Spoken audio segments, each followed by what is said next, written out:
So here, nothing changed, but it opened this specific localhost server where I have a review sequence of what are the features that I want to take a look at. But also, if I click on any of those, I'll get a TLDR and a full description of why this is important and what is this feature doing. For each file, I'll also get this TLDR and a specific description. And if I zoom in here, I got this specific explain pills on the right-hand side. Let me move myself real quick. And here, for each specific comment, the AI leaves you with an explanation on why this is important. So you can take a look at the code. You can understand it. Of course, you can read the comments and whatever, but this will actually help you to take a quick look, laser focus on what is important in the code. So reviewing code in the AI era has become the hardest part and the biggest bottleneck that we have in coding productivity nowadays. And I created this very simple tool for myself, and I really wanted to share this. So when you're coding with AI, you usually have like a very large PR or many features in the same PR, which is not ideal. And it's very hard to understand where to start. So here you just have like a bunch of files. So how do they connect to each other? How can I find like what is important for me to read and pay the most attention to? So I've been dealing with this kind of PRs for a while, creating like very different greenfield projects and big bang projects that I really wanted to put into place. But reviewing them has got completely out of hand. So I created PR brief, which is the skill that I'm going to run in here. What it does is very, very interesting because it takes all of the changes, creates a TLDR for them, creates a description for them, creates an explaining pills that will actually run in here and tell you where to look and what is the most important part of the PR, but also cluster the features together so you can actually see how the files are connected to each other, and also suggest a sequence that you have to follow to review some code. So instead of having like a bunch of code just run together like this, you're gonna have exactly the sequence for each feature that you have to review, but also the files that make sense for you to review in order. So on the left-hand side here, I have this running for this ginormous boring PR that I have in here. I just created like a bunch of random features so we can see this in practice. I'm gonna wait here because this will take like, I don't know, maybe 10 minutes, 20 minutes, we'll see. So I'll be back, I'll go grab a coffee, and when I'm done, maybe this will be done too, and I will show you guys the results.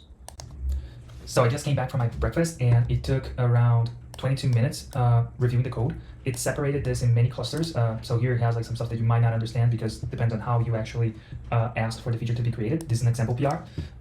So here nothing changed, but it opened this specific localhost server where I have a review sequence of what are the features that I want to take a look at. But also, if I click on any of those, I'll get a TLDR and a full description of why this is important and what is this feature doing. For each file, I'll also get this TLDR and a specific description. And if I zoom in here, I get this specific explain pills on the right-hand side. Let me move myself real quick. And here, for each specific comment, the AI leaves you with an explanation on why this is important. So you can take a look at the code.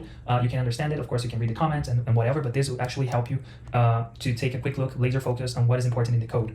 And also, another interesting thing is that this is organized in a way that makes sense for your review. So here I have 4 files. The first one is this one over here, observability.py. Then the next one is going to be config.py. The third one, main.py, and so on and so forth. So you can actually have a logic on how you actually organize things to review. This is very, very different to what you get when you take a look at the raw pull request over here. You can leave comments in here too, and that's going to be synced with your PR. So let's just test. This is a comment, and then I can save this. Once I save this, it's going to be over here in the conversation. So let's go to the conversation, and here's my comment. And I can also stream all this information for each file as briefs to the PR automatically too. So like, if you don't like this to review your code, you can still review on GitHub if you want to. It's gonna take a little while, but once it's done, it's over here. So for each file, you're gonna have the feature, the TLDR, and the full description for your commit, for your pull request. So let's go to the files change here over here. So we have like this comment for this file, so we can just like take a look here, understand it. Same here. So this very much facilitates and makes easier to review AI generated code. I hope you guys enjoy it, and I hope it's useful for some of you. And well, I'll see you guys in the next project.